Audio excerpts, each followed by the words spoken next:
Hello everyone. तो इस video में जीएसटी 2.0 के बारे में सभी टॉपिक्स को समझेंगे जो कि इंटरनेट पर मेंस राइटिंग के लिए, चाहे बीपीएससी हो या यूपीएससी, मेंस राइटिंग के लिए कहीं पर भी एक अच्छा कंटेंट अवेलेबल नहीं है जहां पर सारे एस्पेक्ट जो जीएसटी 2.0 से रिलेटेड है वो सारे कवर हुए हों। तो वो आपको इस वीडियो में देखने को मिलेगा, जो जीएसटी 2.0 से सारे टॉपिक्स जो है इस पर देखने को मिलेंगे। तो आइए देखते हैं इस जीएसटी 2.0 में कौन कौन से टॉपिक कवर होने वाले हैं। तो उन सभी को देखते हैं। टॉपिक्स टू बी कवर्ड कौन कौन से हैं। सबसे पहला इंट्रोडक्शन टू जीएसटी 2.0, यानी कि इसके इंट्रोडक्शन कैसे क्या चीज़ें हैं वो देखेंगे। फिर क्या है, फिर देखेंगे की फीचर्स ऑफ जीएसटी 2.0। ये जो जीएसटी 2.0 रिफॉर्म लाया गया है इसके क्या फीचर्स हैं, क्या सिग्निफिकेंस है, क्या बेनिफिट्स है, वो सभी देखेंगे। फिर इसका इम्पैक्ट क्या होगा हमारे इकोनॉमी पर या जो लोग हैं उसके इम्पैक्ट के बारे में। अब यहाँ पर इम्पैक्ट के बाद दो चीज़ें हैं जो एग्ज़ाम में पूछे जाते हैं, तो उन दोनों को भी कवर किया गया। पहला इम्पैक्ट ऑन कोऑपरेटिव फेडरलिज्म और दूसरा इम्पैक्ट ऑन रेवेन्यू जनरेशन। ठीक है। फिर इसके बाद है क्रिटिकल एनालिसिस। बहुत सारे ऐसे क्वेश्चंस होते हैं जहाँ पर आपको इसका एनालिसिस भी करना होता है, तो वो आपको यहाँ पर देखने को मिलेगा। नेक्स्ट है वे फॉरवर्ड, क्या सजेशंस होने चाहिए, क्या इम्प्रूवमेंट करनी है वो है। और लास्ट में कंक्लूजन, जो कि एक मेंस राइटिंग के लिए जिस तरीके से जो सीक्वेंस फॉलो किया गया है या जहाँ से क्वेश्चन आने के चांसेस है वो आपका यहाँ पर कवर हो जाएगा। ठीक है। तो चलिए स्टार्ट करते हैं। तो सबसे पहला है इंट्रोडक्शन, यानी कि अगर जीएसटी 2.0 से क्वेश्चन कोई भी आ जाए तो सबसे पहला ना, अगर आप चाहते हो कि एक बेटर आंसर हो, एक बहुत ही अच्छा आंसर हो, तो वहाँ पर एक कोट भी लिख सकते हो। इस कोट लिखने से जो आपकी जो कॉपी है, जो मार्क्स है वो इंक्रीज होंगे। एक मार्क्स तो आपको जरूर मिल जाएगा इसका। तो क्या लिखना है quote, GST 2.0 is a shift from tax reform to tax optimisation. यानी कि जीएसटी 2.0 क्या है, एक शिफ्ट है। जो पहले टैक्स रिफॉर्म हुआ करता था वहाँ से अब टैक्स ऑप्टिमाइजेशन की ओर रिफॉर्म हो चुका है। ये कोट ऐड करेंगे। फिर है इंट्रो। अब इंट्रो में क्या है ना, यहाँ पर कुछ की पॉइंट्स है, तो आपको ध्यान रखना है इन की पॉइंट्स को और इससे सेंटेंस फॉर्म करना और अपना इंट्रो बना देना है। पहला क्या लिखना है, पहले लिखना है GST is enacted through 101 amendment in 2017। ठीक है। 101वां जो कॉन्स्टिट्यूशनल अमेंडमेंट एक्ट आया था उसी के थ्रू 2017 में इसे इनेक्ट किया गया।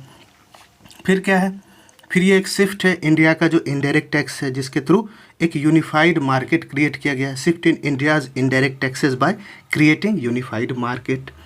ठीक। नेक्स्ट, अब यहाँ पर जीएसटी 2.0 के बारे में बताना है। क्या है ये जीएसटी 2.0? एक रिफॉर्म ओरिएंटेड चीज़ें हैं जो कि जिसका एम क्या है, तो जिसका एम है simplification, efficiency and fiscal stability. ये तीन टर्म ये ध्यान रखना है, ये आपको ऐड करना है जब इंट्रो लिखोगे। क्या क्या, SEF याद रखना है। क्या क्या, तो जीएसटी 2.0 है, ये क्या है, ये एक रिफॉर्म ही है जो कि क्या लाता है, जिसका एम क्या है, वो है सिंप्लीफिकेशन, एफिशिएंसी और फिस्कल स्टेबिलिटी।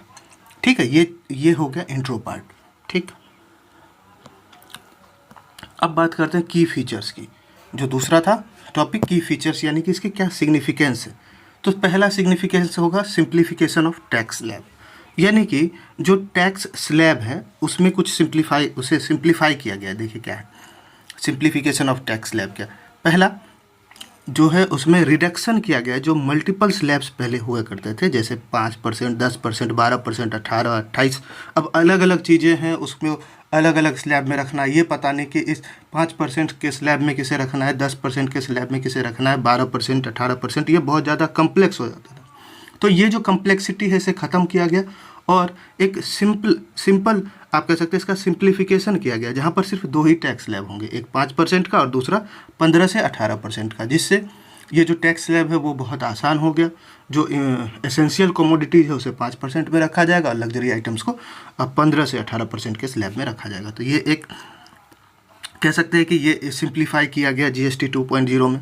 दूसरा क्या है, दूसरा है सिंप्लीफिकेशन ऑफ कंप्लाइंस। ये जो आप कह सकते हो जो रिटर्न फाइल किया जाता है तो वो प्रोसेस को भी सिंप्लीफाई किया गया है। किसके लिए, तो जो स्मॉल टैक्स पेयर्स हैं वो अब क्वार्टरली रिटर्न पे कर सकते हैं। पहले ऐसा होता था कि उसे मंथली रिटर्न पे करना होता था, लेकिन अब जीएसटी 2.0 के थ्रू क्वार्टरली रिटर्न वो फाइल करेंगे। ठीक है।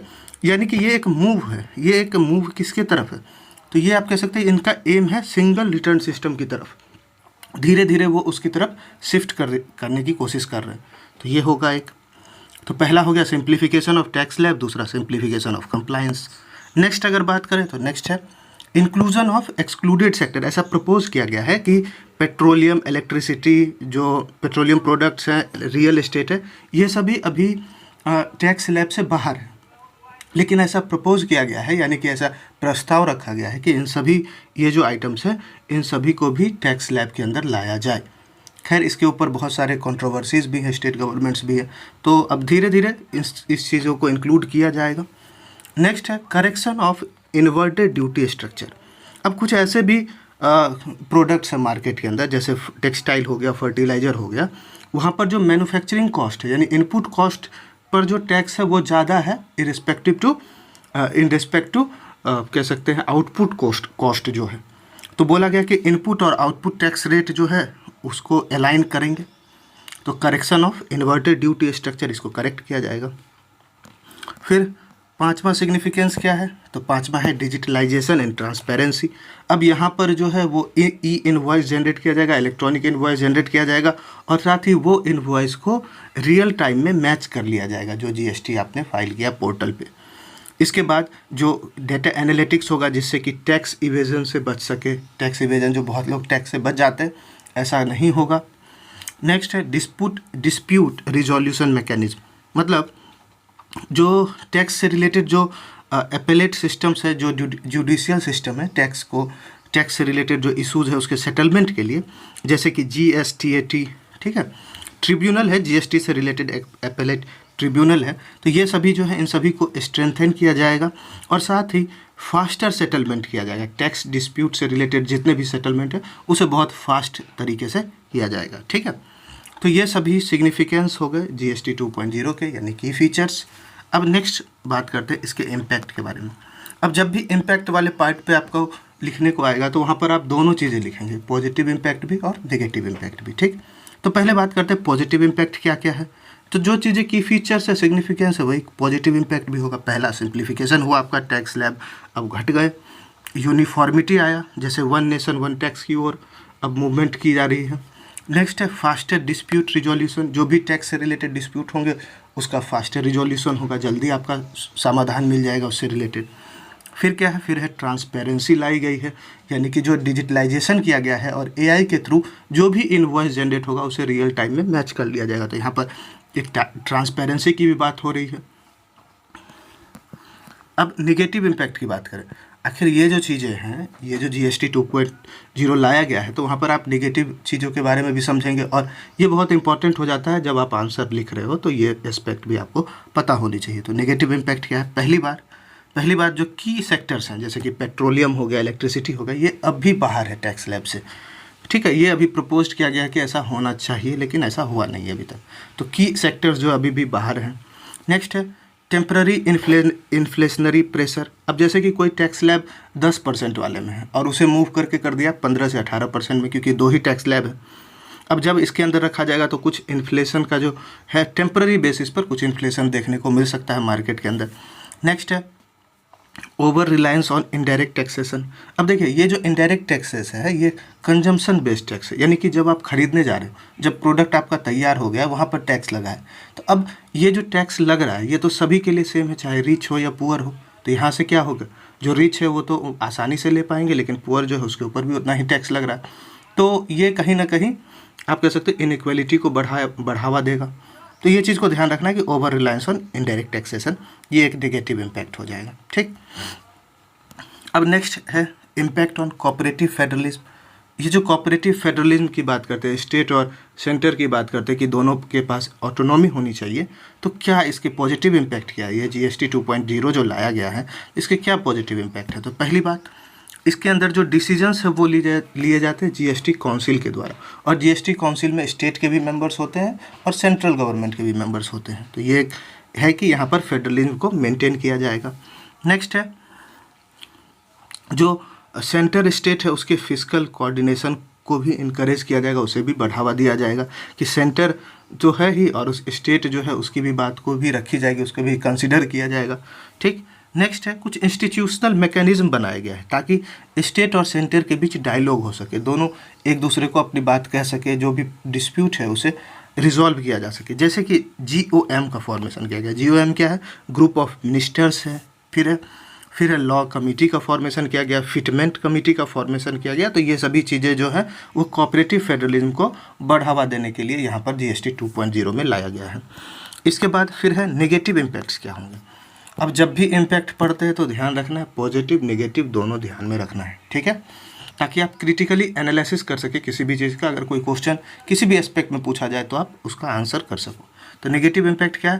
पहला, states concern over loss of fiscal autonomy, यानी कि जो स्टेट की जो ऑटोनॉमी है, ऐसा बोला जा रहा है कि जीएसटी 2.0 के तहत ये ऑटोनॉमी उसकी ख़त्म हो चुकी है। क्योंकि आपने ये आपको पता होगा कि एक 2022 में एक एक्ट लाया था जीएसटी एक्ट करके, तो वहाँ पर स्टेट को पहले कंपनसेशन दिया जाता था कि आपको 14% जो है 14% एज अ कंपनसेशन होना चाहिए, यानी कि जीएसटी से जो आपको रिटर्न आ रहा है अगर वो 14% से कम है तो आपको सेंटर प्रोवाइड कराएगी। तो ये जो कंपनसेशन मैकेनिज्म था ये ख़त्म हो चुका है 2022 के बाद से। इसके बाद स्टेट्स को ये कंसर्न है कि ये जो जीएसटी 2.0 लाया गया है तो यहाँ पर जैसे पेट्रोलियम हो गया, इलेक्ट्रिसिटी, ये सब को जब उसमें इंक्लूड कर देंगे तो वहाँ पर क्या होगा, तो वहाँ पर सेंट्रल गवर्नमेंट अपने अकॉर्डिंग टैक्स लगाएगी। स्टेट के पास जो है वो ऑटोनॉमी नहीं होगी कि वो अपने हिसाब से टैक्स लगा सके, ठीक। नेक्स्ट है disagreement over inclusion of petroleum. Petroleum को लेकर अभी भी कंट्रोवर्सी है, वहाँ डिसएग्रीमेंट्स है स्टेट और सेंटर के बीच। स्टेट्स नहीं चाहते कि वो पेट्रोलियम को इंक्लूड कर सके। साथ ही एक चीज़ और ध्यान रखना कि पहले एक टैक्स हुआ करता था VAT, VAT, value added tax. ये क्या होता था, ये स्टेट्स इम्पोज करती थी वैट, जिसके थ्रू वो किसी भी प्रोडक्ट से अगर ज़्यादा आप चाहते हो कि रिवेन्यू जनरेट करना हो तो वहाँ वैट को वो घटा बढ़ा सकती थी। लेकिन अब उस तरह की ऑटोनॉमी स्टेट के पास नहीं है, ठीक है। तो यहाँ पर स्टेट के पास ये है लॉस ऑफ फिस्कल ऑटोनॉमी की बात करते हैं, एंड ऑफ कंपनसेशन हो गया, और डिसएग्रीमेंट अभी पेट्रोलियम के इंक्लूड करने। नेक्स्ट है इम्पैक्ट ऑन रिवेन्यू जनरेशन। ये जो रिवेन्यू आ रहा है, जो पैसा आ रहा है, उसके ऊपर क्या इम्पैक्ट पड़ेगा ये जीएसटी 2.0 लाने से। तो दोनों इम्पैक्ट हैं, पॉजिटिव भी है और नेगेटिव भी। पॉजिटिव क्या है, improved compliance through digital tracking. अब डिजिटल ट्रैकिंग होगा तो अच्छे तरीके से आपका जो कंप्लायंस है, जो सभी रूल फॉलो कर रहे हैं कि नहीं, तो वो अच्छे और इम्प्रूव हो जाएगा। Next, widening of tax base. यहाँ पर एक सिस्टम लाया गया है, इनपुट टैक्स क्रेडिट चेन। इसमें बोला गया है कि अगर किसी को भी आपको जीएसटी फाइल करना है, ठीक है, तो वहाँ लाइसेंस चाहिए, तो वहाँ पर जहाँ से जो आपका सप्लायर है उसके पास भी लाइसेंस होना चाहिए। मतलब एक चेन क्रिएट हो गया कि आप जिस पे डिपेंडेंट हो क्या वो वेरीफाइड है या नहीं, ठीक है। तो इससे क्या होगा कि टैक्स बेस, यानी कि ज़्यादा से ज़्यादा लोग जो है टैक्स के लिए टैक्स देना स्टार्ट कर देंगे जो पहले नहीं दिया करते थे। तो input tax credit chain establish किया गया। फिर जो टैक्स इवेजन है, ये जो टैक्स से बच जाते थे, टैक्स नहीं देते थे, तो वो जो है अब उसमें कमी देखने को मिलेगी। तो ये सभी हो गया पॉजिटिव इफेक्ट। लेकिन जब नेगेटिव इफेक्ट की बात करें तो वहाँ पर क्या होगा, तो दो ही है, कम ही है नेगेटिव इफेक्ट। क्या, पहला जो रेट को सिंप्लीफाई किया गया, जैसे जो हायर रेट पर होंगे, ठीक है, 18 या 28% पे, तो अब उसको कहाँ लाया गया, 15 से 18 के बीच में, तो वहाँ पर रेवेन्यू का लॉस होगा, देखने को मिल सकता है। नेक्स्ट, स्टेट का जो है डिपेंडेंसी है वो जीएसटी के कंपनसेशन पर है। स्टेट अपने अकॉर्डिंग टैक्सेस नहीं लगा सकती है क्योंकि वो सेंटर पे डिपेंडेंट है। तो ये नेगेटिव इफेक्ट है रेवेन्यू जनरेशन में। पहला कि रेट सिंप्लीफिकेशन से रेवेन्यू लॉस हो देखने को मिलेगा, और स्टेट की जो है वो जीएसटी कंपनसेशन में डिपेंडेंसी है सेंटर के ऊपर। अब बात करते हैं क्रिटिकल एनालिसिस की। अब क्रिटिकल एनालिसिस है, 3 डायमेंशन को कवर किया गया है। कौन कौन सा, टैक्स स्ट्रक्चर, फेडरलिज्म और रेवेन्यू। अब इसमें गेन क्या है, यानी कि पॉजिटिव इफेक्ट क्या है, इश्यूज क्या है। टैक्स स्ट्रक्चर की बात करें तो ये बहुत सिंपलर हो गया, ट्रांसपेरेंट हो गया। लेकिन अभी भी क्या है, इसके अंदर कुछ चीज़ें, कुछ प्रोडक्ट है जो कि एक्सक्लूडेड है, उसे इंक्लूड नहीं किया गया है, जैसे पेट्रोलियम सब, ठीक। नेक्स्ट है फेडरलिज्म की बात करें तो इंस्टीट्यूशंस ऐसे डेवलप किए गए हैं जो कि कॉपरेट करेगा कॉपरेशन के लिए, लेकिन फिर भी फिस्कल टेंशन्स अभी भी प्रेजेंट है। रेवेन्यू की बात करें तो बेटर कंप्लायंस है, अच्छे तरीके से रूल फॉलो होगा, सभी कुछ ग्रोथ भी है। लेकिन कुछ शॉर्ट टर्म इशूज़ हैं जो कि आप कह सकते हैं कि टैक्स स्लैब अगर कम हो गया तो वहाँ पर रेवेन्यू जनरेशन में लॉस देखने को मिल सकता है, ठीक है। अब वे फॉरवर्ड की बात करें कि क्या चीज़ें इम्प्रूव करनी चाहिए, तो सबसे पहला gradual and consensus based rate simplification होना चाहिए, यानी कि जो रेट को आप सिंप्लीफाई कर रहे हो तो वो धीरे धीरे होना चाहिए, और कंसेंसस बेस्ड यानी कि सबसे आप सलाह मशवरा लेकर, सभी के एडवाइस लेकर तभी जाकर आप रेट को सिंप्लीफाई करें। ठीक, next, inclusion of petroleum and electricity in phases. Petroleum electricity को भी जीएसटी 2.0 के अंदर लाना चाहिए, लेकिन धीरे धीरे फेज वाइज करके उसको इंक्लूड करना है। ठीक, नेक्स्ट, जो आईटी इंफ्रास्ट्रक्चर है उसे स्ट्रेंथन करिए। जितना अच्छा आईटी इंफ्रास्ट्रक्चर होगा उस तरीके से आप जो डिजिटल इनवॉइसिंग है, डिजिटलाइजेशन है, ट्रांसपेरेंसी, उसे मेंटेन करने में बहुत ही आसानी होगी। Next, ensure physical balance for states, यानी कि स्टेट के लिए जो फिजिकल बैलेंस, जो स्टेट को डर है कि उसकी ऑटोनॉमी ख़त्म हो रही है, तो ऐसा आपको ये बैलेंस मेंटेन करना है, इसे इंश्योर करना है कि ये जो स्टेट के साथ फिजिकल बैलेंस है वो मेंटेन रहे, यहाँ पर कोई दिक्कत ना आए। नेक्स्ट, डिस्प्यूट रिजोल्यूशन के लिए जो भी चीज़ें, जो मैकेनिज्म है, जैसे जीएसटी टेट, GST-80 जो ट्रिब्यूनल बनाया गया है, GST ट्रिब्यूनल, जैसे कि डिस्प्यूट रिजॉल्व किया जाता है, तो वो जो है और बेहतर बनाया जाए ताकि और अच्छे तरीके से और कम टाइम में जो डिस्प्यूट है उसको रिजॉल्व कर लिया जाए। ठीक, इस तरह से ये टॉपिक ख़त्म हो जाता है। और साथ ही अब कंक्लूड, देखिए कंक्लूज़न और इंट्रो ये बहुत इंपॉर्टेंट पार्ट हो जाता है जब आप आंसर राइटिंग करते हो। तो कंक्लूज़न वाले पार्ट में आप क्या लिखोगे वो देखना। देखिए, सबसे पहले ये लिखना होगा कि GST 2.0 है, नेक्स्ट जनरेशन टैक्स रिफॉर्म है, और ये क्या कर रहा है, तो टैक्सेशन को सिंपलर बना रहा है, ट्रांसपेरेंट बना रहा है, और ये ग्रोथ ओरिएंटेड भी है। ठीक है, ध्यान रखना, STG, simpler, transparent and growth oriented. ठीक, ये स्टेटमेंट अगर लॉन्ग आंसर है तो आप यहाँ पर लिख सकते हैं, अगर स्पेस बचा हो तब भी। क्या लिखना है, बिल्कुल इस तरीके से ध्यान में रखना।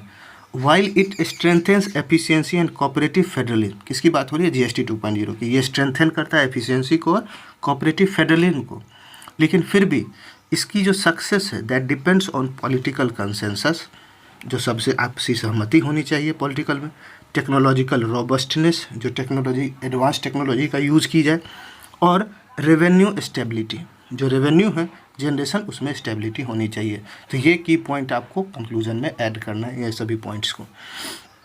तो उम्मीद है आपको ये टॉपिक जो मेंस राइटिंग के लिए काफ़ी हेल्पफुल होगा, आप अच्छे तरीके से इसका मेंस लिख पाएंगे।